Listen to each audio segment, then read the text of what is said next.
बाल सफ़ेद हो गए, कान के पास बाल सफ़ेद हो जाए तो समझ लो कि बुढ़ापा आने का अवसर मिल गया आपको। लेकिन आजकल तो बच्चे पैदा होते ही सफ़ेद हो जा रहे हैं बाल। पता नहीं क्या बीमारी आ गई है, खान पान शुद्ध नहीं है, छोटे ही बच्चों को चश्मे लग जा रहे हैं। तो ये तो मोबाइल की देन है कि कच्ची आँखें होती हैं, पतली चमड़ी, और वो छोटे छोटे बालक को जब देखेंगे तो आँख तो कमज़ोर होनी है। और माता लोग भी मोबाइल दे दी, लो कार्टून देखो बेटा, मैं भी काम कर लूँ। बस बच्चों की आंखें भी बालेपन में ही कम हो गई।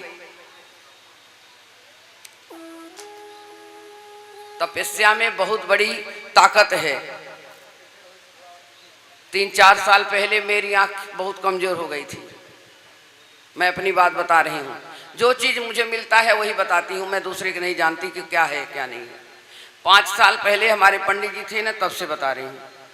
मेरी आंख बहुत कमज़ोर हो गई थी, बिल्कुल लाल पीली दिखाई देती थी, अंधेरा दिखाई देता था, अक्षर नहीं दिखाई देती थी।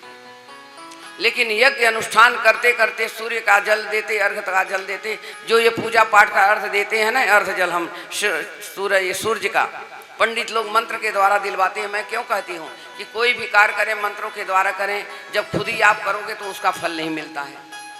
और वही हम चक्षुष तेजो भवय, चक्षुष तेजो भवय, चक्षुष तेजो भवय, ये मैं लगाती गई पूजा में, अभी भी लगाती हूँ, सबको भी लगवाती हूँ जो लोग पूजा में बैठते हैं। और हमारा चक्षुष तेज हो गया, प्रभु की कृपा से छोटी सी छोटी अक्षर दिखती है। कभी मैं आंख दिखाने नहीं गई, अपने आप रोशनी आ गई। इतनी ताकत है तपस्या में, इतनी ताकत मंत्र में है।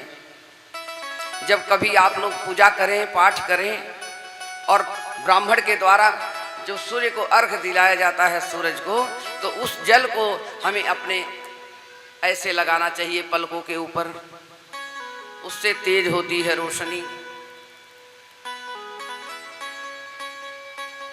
पितृपक्ष चल रहा है, संध्या का समय है, दक्षिण की तरफ तेल की जोत जलाएं। एक संध्या टाइम पे एक जोत, चौघड़िया जोत जो होती है ना 4 मुख वाली, दक्षिण दिशा में रोज डेली अपने पितरों के लिए चढ़ाओ, अब जलाइए। वहाँ पितृ खुश होते हैं। संध्या काल में जो चौघड़िया जलती है जो 4 मुख वाली, वो दक्षिण दिशा में संध्या के समय अपने पितृ को, जगह नहीं है, फ्लैट में रह रहे हैं, कहीं है तो कोई कोना, ये दक्षिण दिशा है आपका, ये मुख दक्षिण दिशा का है। पितृ खुश होते हैं, संध्या काल में रोशनी मिलती है, अंधेरे में रहते हैं वो, उनका भी फल मिलता है।